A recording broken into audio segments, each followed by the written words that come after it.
is hulle regtig onskuldige, maar hulle name loop, maar hulle bly by die Here. Hulle bly op hulle knieë. Hulle praat met die Here. Hulle praat nie met mense nie. Hulle praat met Jesus.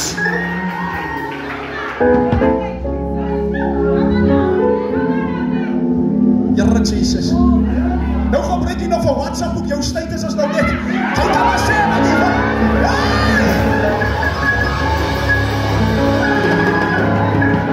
Glory! Worry! Sy's eindelijk so onder die bloed. Sy weet sy iets die hy in. Nou gooi jy so maar vir jou status.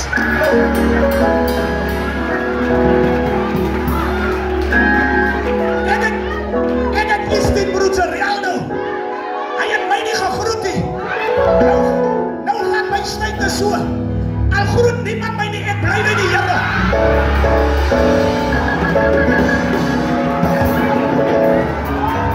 Sy sê die pad van die Here te. Kom na die Here toe. Kom na die Here toe.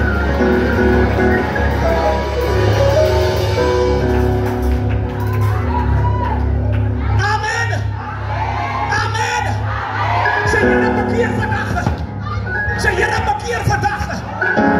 Sy sien, sy hoef nie te veg nie. Jou naam veg vir jou. Dis hoekom die Bybel sê 'n goeie naam.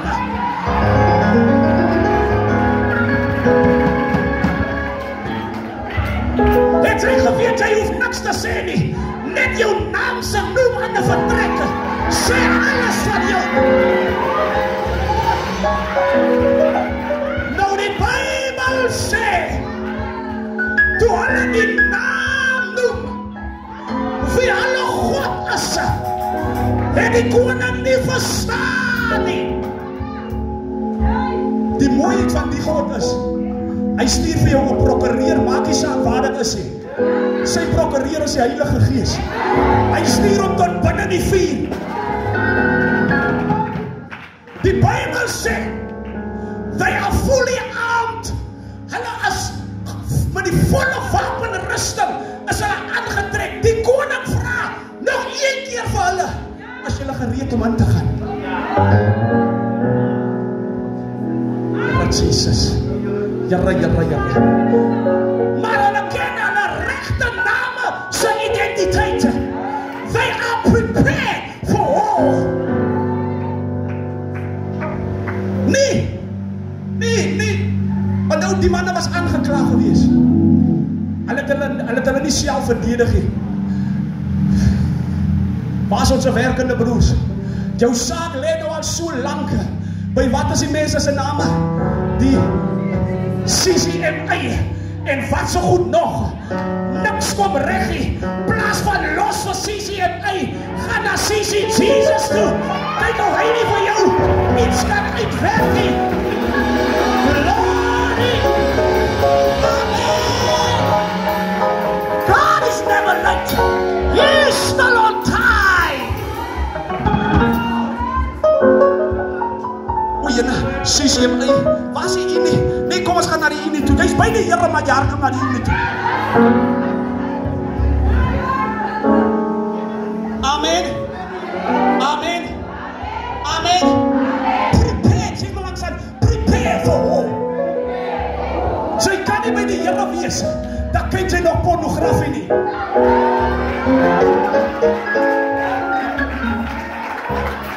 Ou die los dat.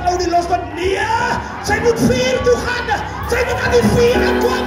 Na die Here jou kan help.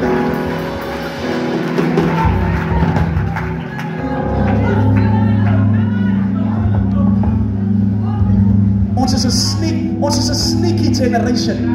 Weet jy wat bedoel ek met dit? Sy rookie, sy drinkie. Sy is alright. Maar agter die toedere is sy nog steeds besig met sy eie goed. Hey! Pastor sien nie nou nie. Ou die hoor nie nou nie. Suster dinge sien nie nou nie. Kom ons doen hy dinge. En as ons weer voorkom, dan weet ons, sy ken al die moves. Sy weet om te maak. Lord!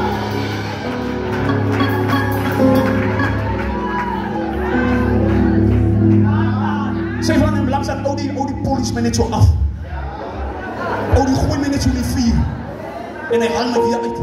Die Bybel sê, toe daai 3 jong manne, die mense wat hulle ingegooi sê, die Bybel het doodgebrand.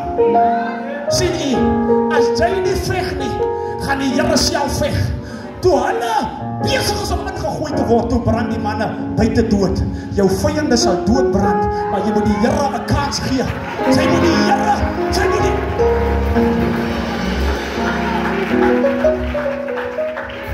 Sê maar langs, sy gee die Here 'n kans, man. Sy gee die Here 'n kans.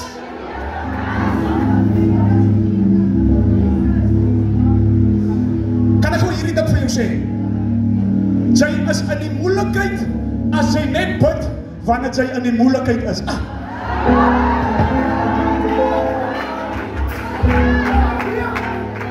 Kan ek dit weer sê? Die Bybel sê, Daniel 3 keer per dag voor die Here gekniel. Toe gaan sy moeilikheid verby hom. Sy is in die moeilikheid as jy net bid wanneer jy in die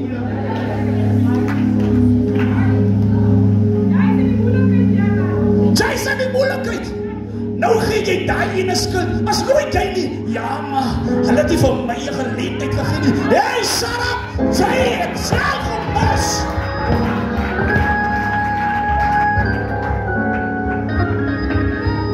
Sê maar langs dat ek wil tot inkeer kom, ek wil die Here dien, in gees en in waarheid. Die Bybel sê, toe die man aan die vuur gegooi word, toe kom hulle regte name na vore. God is my regter, God is my hulper, God is my sterktoring. Die naam van Jesus is 'n sterktoring. Wie daardeur hardloop, word beskutte. Hy word genoem raadsman, sterke God, ewige Vader.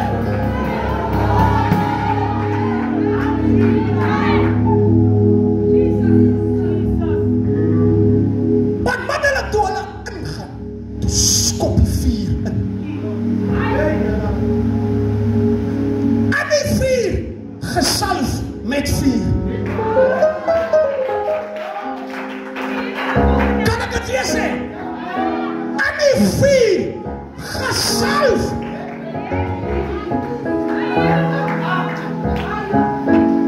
Sy wil eers hê die moeilikheid moet van jou af weggaan, dan wil sy weer die Here dien. Jy sal nie verstaan nie. Is alright, ek verstaan nie, maar as iemand wat verstaan, sy is nou in die vuur, sy sal alright wees, sê maar langs aan, sy sal alright wees. Sy hou net aan. Hou net aan. Ek wens iemand in die plek en hy koortjie geken. Hou net aan.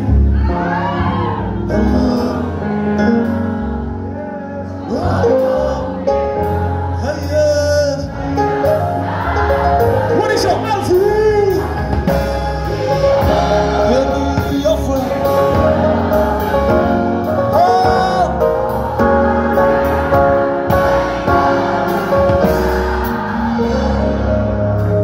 Toe daai 3 in die oond gegooi was, toe die Bybel sê toe kom maar 'n 4de een wat lyk soos 'n gode seun, en hy kom van een kant af en hy kyk vir hulle so.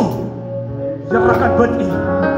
As dit nou in my eie woorde was, sou ek sê, hy het vir hulle gesê, en die lewe drie.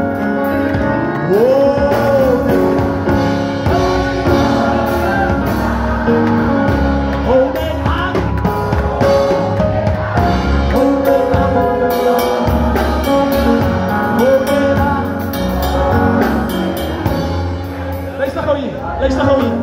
Sê maar langsaam, sy moet 'n ritme kry vir die Here. Sy kry ritme vir die Here. En die vuur moet sy ritme hê. Die Bybel sê, of ek sê, hy moet miskien. En die een kan het die ritme gehad. Jesus.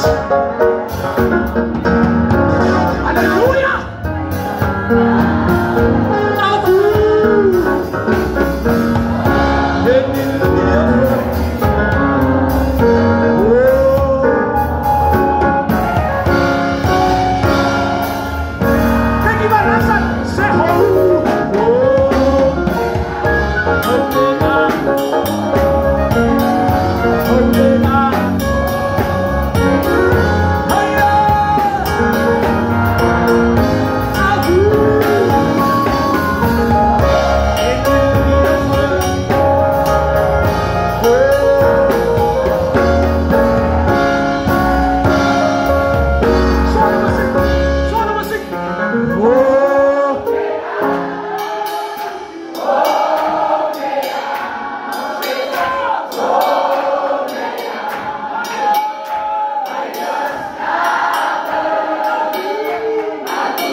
Ons wil die dien, Here. Ons wil die dien, Here.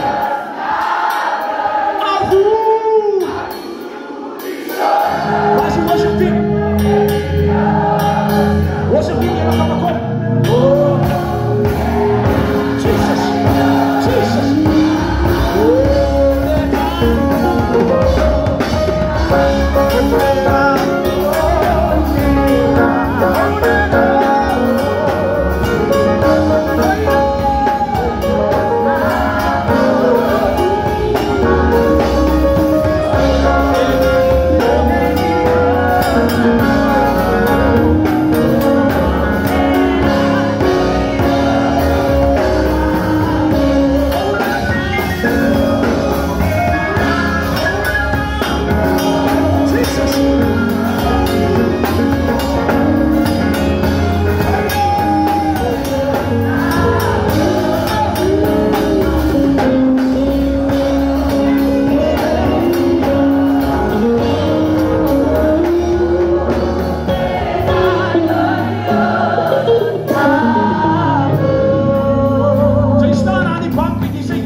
Baie keer fokus ons op die kondisie van die persoon,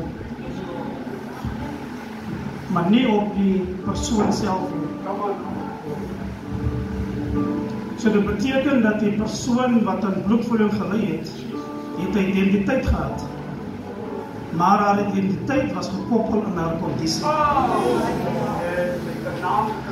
Tot vandag toe praat ons as ons spreek oor die vrou wat aan bloedvoeding gelei het.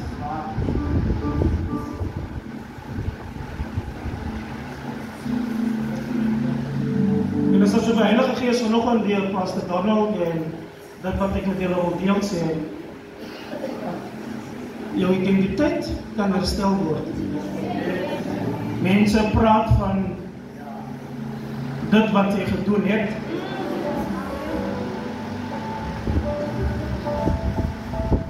Die Bybel sê dat die vrou was ook deur die wet verstoot, buitekant die stad gesit. Ek gaan op het, maar ek wil net die woord weer glo. Omdat sy die kondisie gehad het van onreinheid, want sy het aan bloedvloeiing gelei. Vroue sal dit goed verstaan. Vir 12 jaar. Soveel so dat in my gedagte moes die wet haar gehelp het. Want sy het 'n behoefte gehad en sy is 'n mens. Maar sy was verstoot deur die mense wat veronderstel was om haar te help. So sy het 'n lae selfbeeld van haarself gehad. Soveel so dat sy moes sy in isolasie gaan, omdat sy was nie verwelkom in die stad nie. So ek wil hê jy moet die storie volg, gebaseer op die woord. Dis nie 'n woord wat ek nou bring, die woord was gepreek, maar ek wil dit bevestig. Maar op 'n dag het sy besluit, sy gaan alles wat sy het, geld, want sy wil gehelp word. Sy wil haar identiteit laat herstel. Sy wil, wanneer die mense van 'n praat, moet hulle nie net van 'n praat as die vrou wat aan bloedvloeiing gelei het nie, maar dat sy ook 'n identiteit het, dat sy mens is, dat sy kosbaar is, dat sy deur God geskaap is. Nodeloos om te sê, die Bybel sê dat alles wat sy gehad het sy probeer, maar sy het op 'n dag van Jesus gehoor. Nou moet jy sien, sy was buite die stad, en sy het teen die grein van die reël opgetree om in die stad te kom, om by Jesus te kom, sodat na gelang van die getuienis wat sy van Jesus gehoor het, dat sy gesond sal word. Ek wil hê jy moet die lyn volg. Identiteit beskadig as gevolg van die kondisie, afgeskryf deur die samelewing. En dalk is iemand hier wat vandag sê, ek het 'n kondisie wat mense bly aan van praat. Mense sal jou altyd herinner aan jou gisters. There's something attached to the lady which was a condition of the issue of blood. En jou selfbeeld is so geskend dat hy nie goed genoeg voel nie. Dat hy soos die vrou deur die wet buitekant die stad gesit word. Maar die vrou het besluit, ek gaan nie dood in my kondisie nie. Ek wil by die Here uitkom. En reg deur die skrif, wanneer ons kyk na Handelinge 3, as ons kyk na Johannes 5, die persoon wat vir 38 jaar aan net verlam was, wat gehelp sou word. Hy was ook erken as die verlamde vir 38 jaar. Niemand om hom nie bad te gooi en as het verhoor word nie. So hy word erken, geïdentifiseer as iemand wat vir 38 jaar aan die kondisie gelei het. Maar die Here kom weer by verby en vra vir hom, wat is dit wat jy wil hê moet ek vir jou doen, sodat ek jou identiteit kan herstel.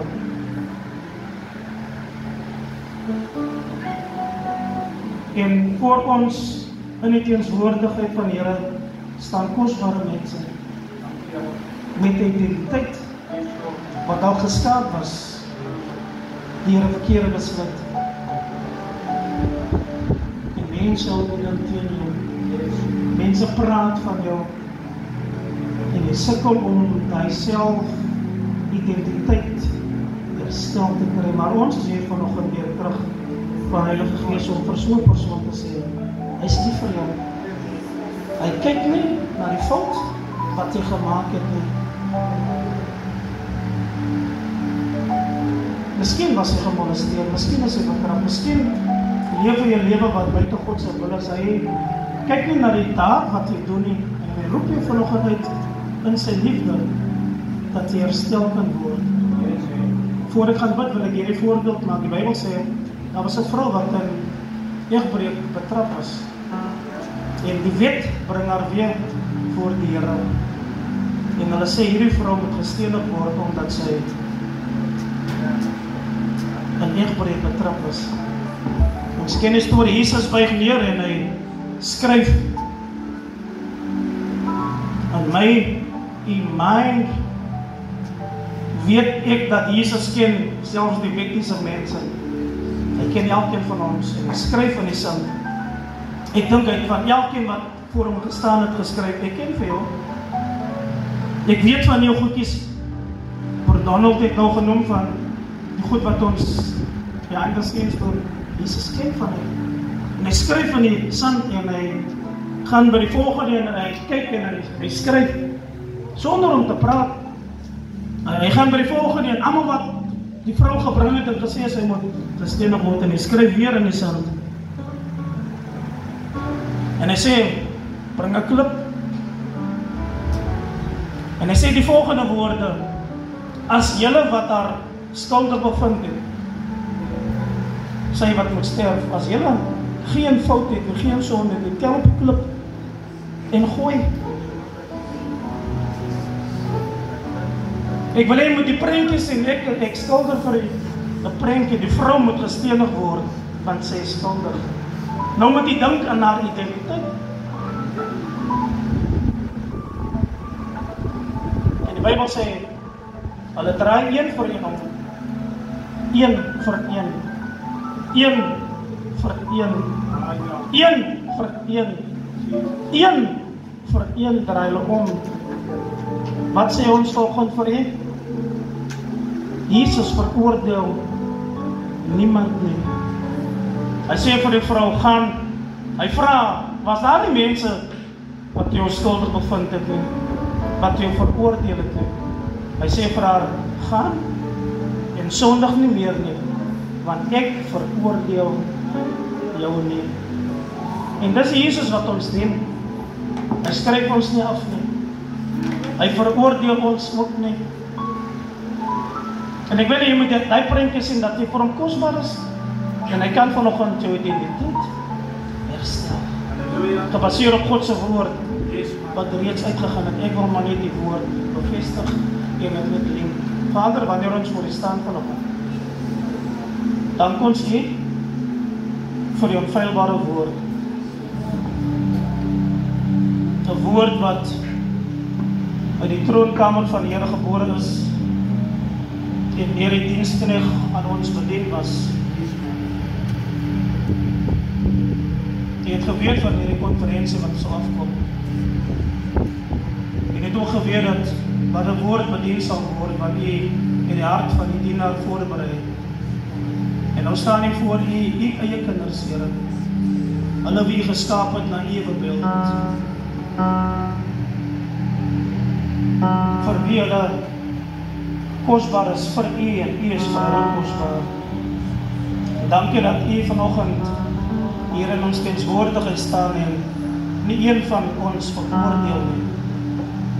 Maar hy ons uitnooi om vanoggend ons identiteit in u te laat herstel deur bediening van die woord, gedryweer deur die krag van die Heilige Gees.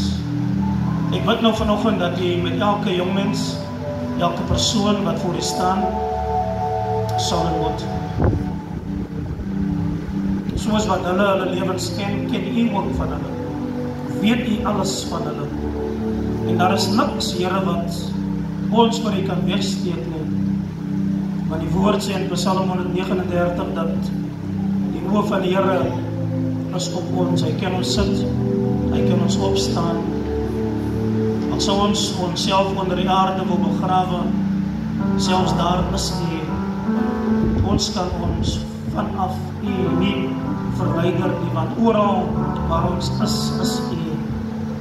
En so bid ek dan nou dat u in die naam van Jesus, hierdie jong mense wat voor u staan, elkeen teen die boesem sal druk. En hulle wat behoeftig is aan herstel van hulle identiteit, as gevolg van dit wat dalk in hulle lewens gebeur het, dit wat hulle vel van hulle gesig af getrek het, dit wat hulle identiteit van hulle beroof het, hulle selfbeeld, hoe hulle na hulle self omsien en van hulle self sien. Ons is nie bekommerd oor hoe die gemeenskap na ons kyk nie, hoe die kerkraad na ons kyk nie, hoe die pastoor na ons kyk nie, maar hoe Jesus vanoggend na ons kyk. En wanneer U na ons lewens kyk vanoggend, dan kyk U na ons lewens uit die oë van liefde, ontferming, compassion en grace. Skenk aan so 'n persoon vanoggend wat sukkel met 'n lae selfbeeld, wat nie goed genoeg voel nie, wat as gevolg van die omstandighede, of het beheerd was of onbeheerd was, gesneuwel het en hulle identiteit is geskaad. Heilige Gees, ons bid nou vanoggend dat U sal kom, vergifnis sal bied, herstel sal bied in Jesus se naam, dat so 'n persoon hiervandaan sal beweeg en sê, die Here het my aangeraak, die Here het my herstel. En wanneer ons in die geskiedenis van die woord lees van elke persoon wat met U in kontak gekom het, of hulle blind was, of hulle krepeel was, of hulle verlam was, of hulle in oorheerdery betrap was, dat U nie na die daad kyk nie, maar dat U in liefde uitreik om so 'n persoon te herstel vanoggend.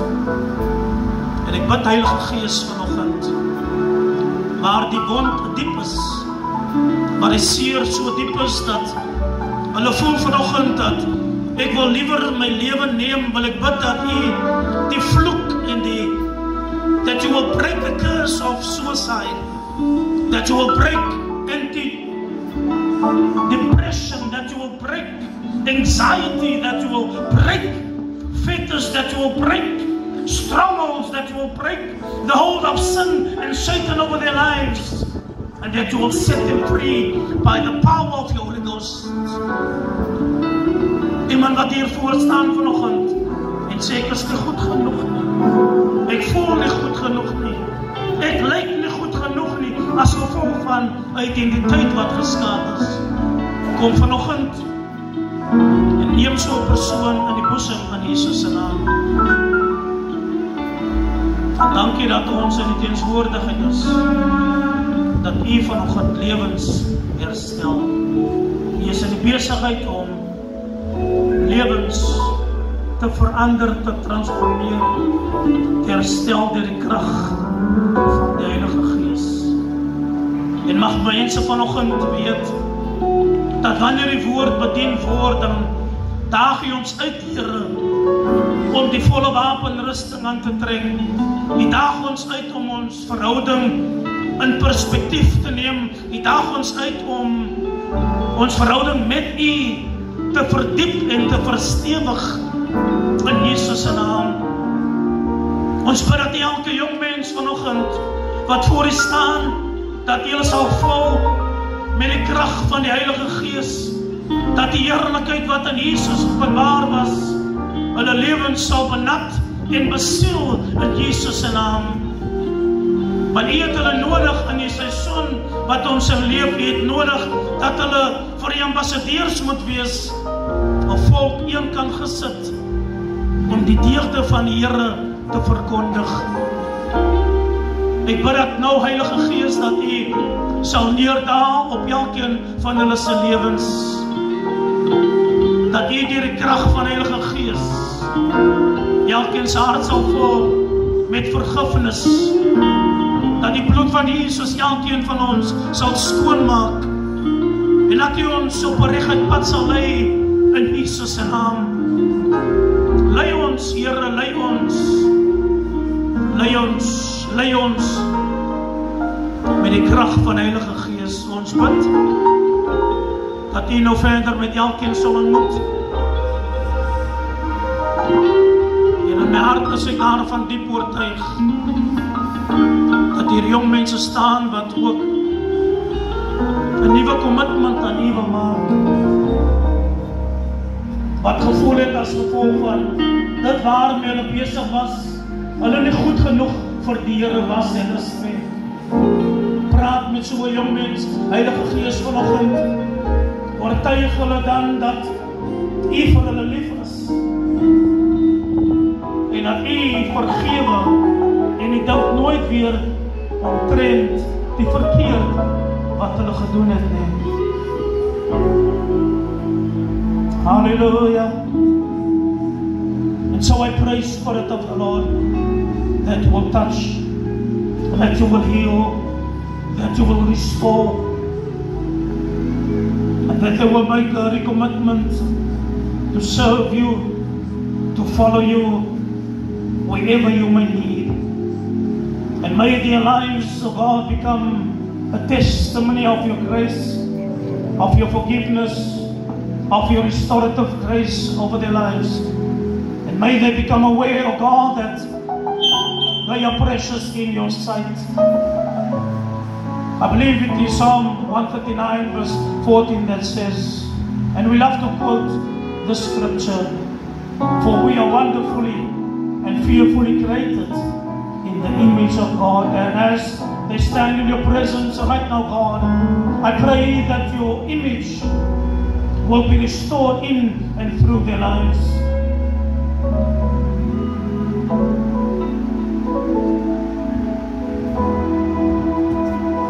In Jesus' name, I commit them unto you this morning, in the name of the Father, in the name of the Son, and in the name of the Holy Ghost.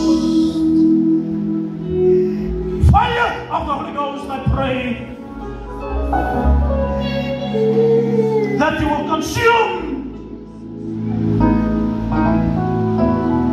low self-esteem, unforgiveness,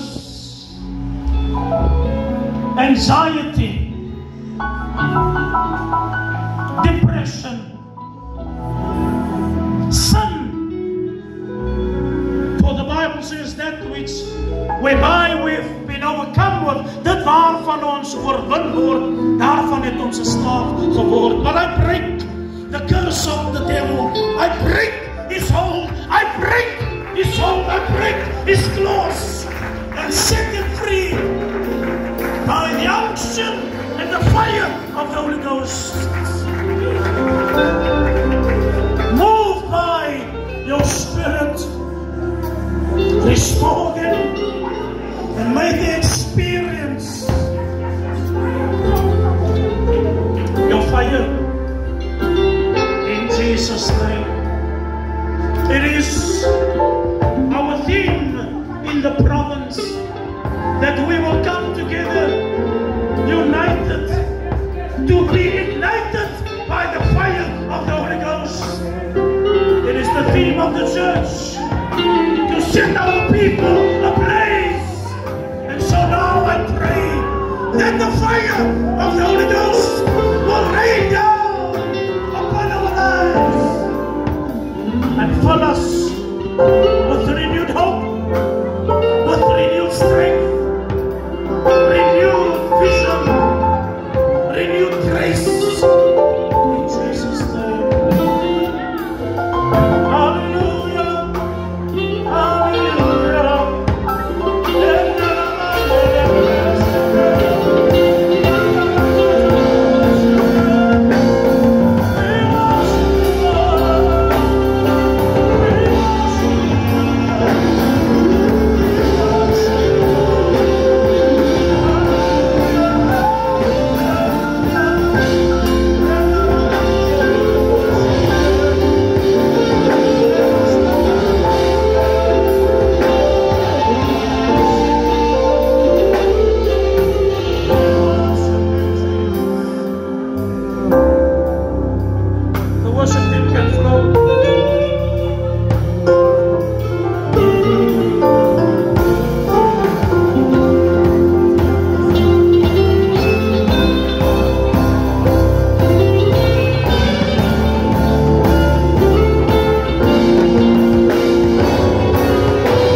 season now.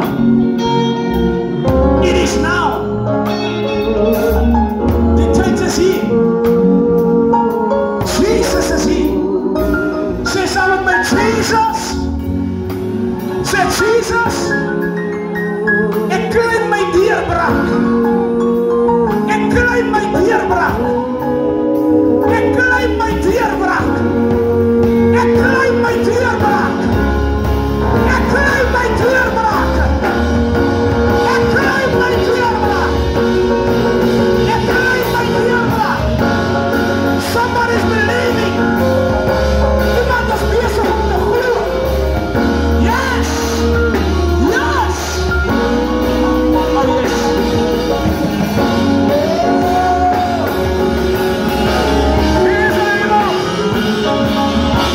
Jesus is able.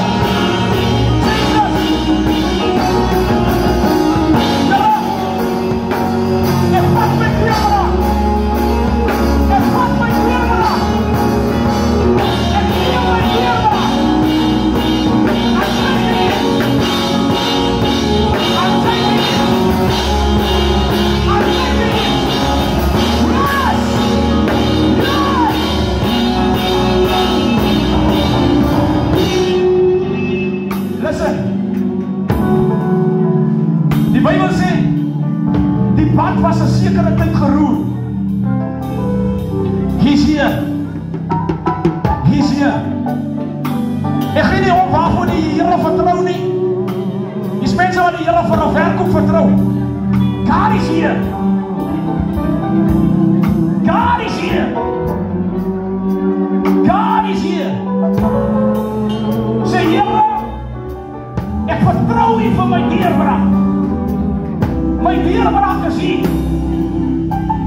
Ek van dit, Here. I claim it, Jesus.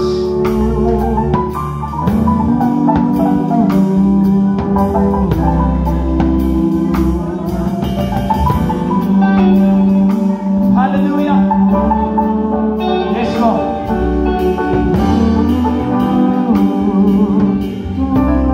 Father,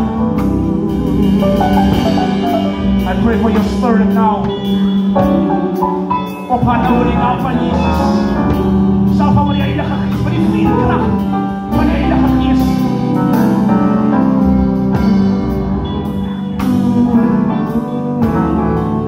Hallelujah. God is here. Hy is hier. Hy is hier. Yes! Manifestation. Yes! Jesus! Yes! He's here!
met vuur te doen.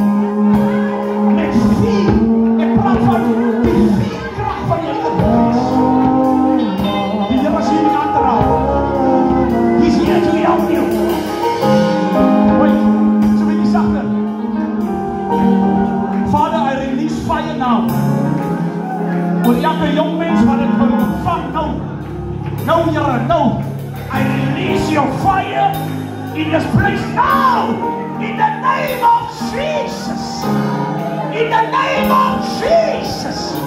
Move with the force, Holy Spirit. Fire, fire, fire, Lord. Fire. Fire, fire, fire. Fire, Jesus. Your glory, Lord. Your glory. Your fire, Holy Spirit. Release it now, Lord. Your rock. Soos in die tyd. Maar die kracht van God release was aan die boventrek. Maak ek het los nou, Here. In the name of Jesus. In the mighty name of Jesus. Here, ek wil nou dat die mense receive. Receive. Receive. Your fire. Your glory. Your power. In the name of Jesus. Yes. Receive. Holy Spirit. Yes.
ons gehad het. En die Here het vir ons nuwe dinge gedoen. Die Here het vir ons deurgekom. Promoker as daar 'n koortjie wat sê, skud die stof van jou voete. Maak jou klaar om die koers aan te vlug. Skud die stof van jou voete.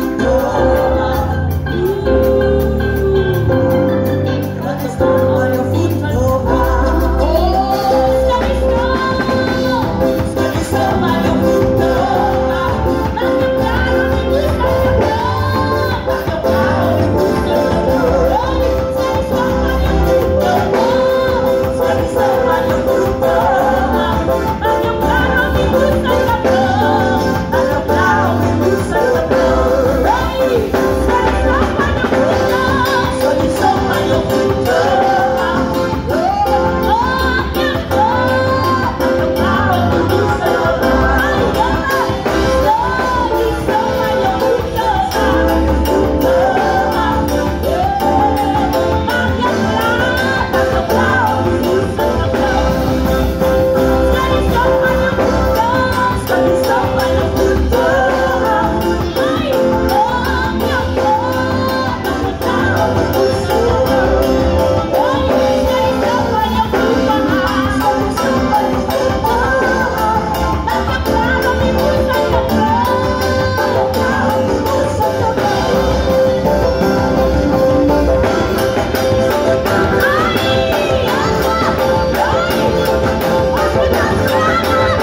maak jou klaar om die oes in te gaan.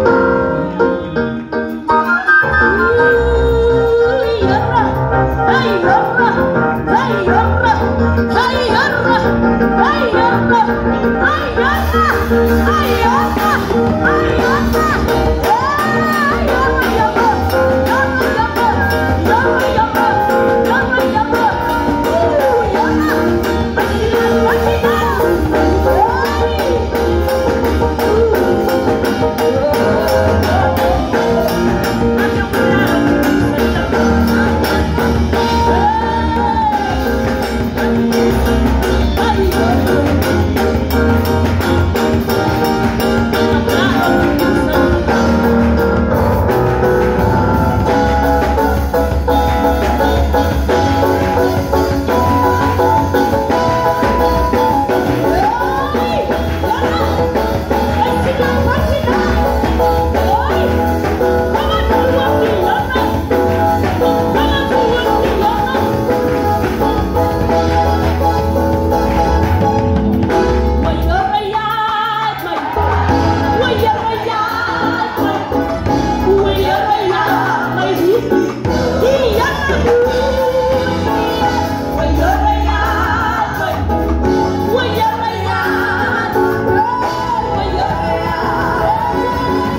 vanoggend 'n jong mens wat jy voorstel.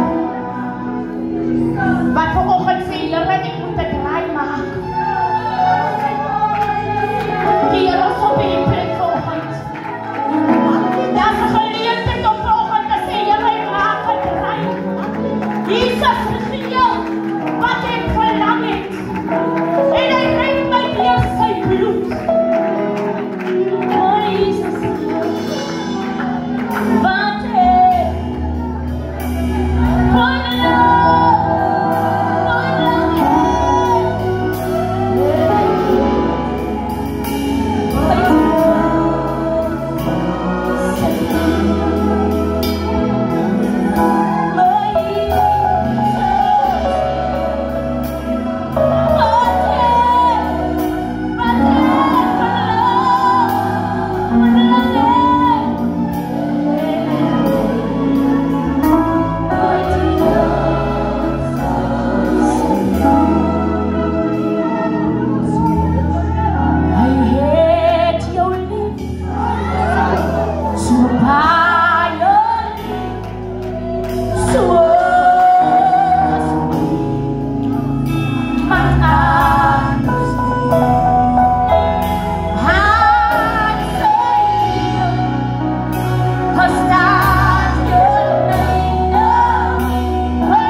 hy is besig om mense te bevry in die plek. Kom ons kyk hier rond. Ek het reg gesê, my prys en u prys gaan hulle op die struggle met iets nader bring aan hulle oorwinning. Want as ek en u by mekaar inskakel, dan gaan God 'n deurbraak gee vir mense in die plek. Ek gaan vra dat u oortsluit jou mense. Moenie rondkyk, God is besig. God is besig in die plek. God is besig in die plek. Come into my heart. Come into my heart. Come into my heart. Lord,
gaan die Here gaan sit, gaan ek onmiddellik aan u voorstel ons laaste spreker vir hierdie dag.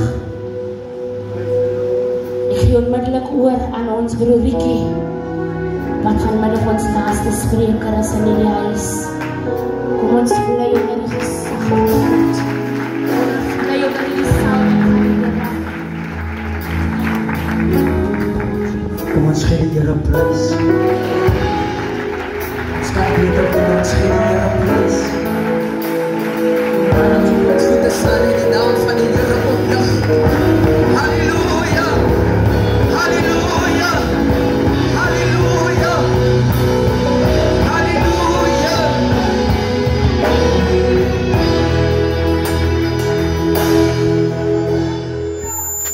Heilige is die Here. Die so mooi teenwoordigheid van die Here. En het is moeilik om enige iets te kan sê as te vrees nadat die Here so beweeg het. Ek glo het sal wys wees as ek afstaan, pastoor. My begroeting is in die mooie naam van die Here. Aan elke man, vrou van die Here, die herders van hierdie huis. Elke jong man, elke jong dogter. Maar hierdie platform as jy vandag vir my nie. Die gees van die Here het reeds gewerk. Die Here het reeds gewerk.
Dan sal ek sê ek is meer as 'n oorwinnaar.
Yeah.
School.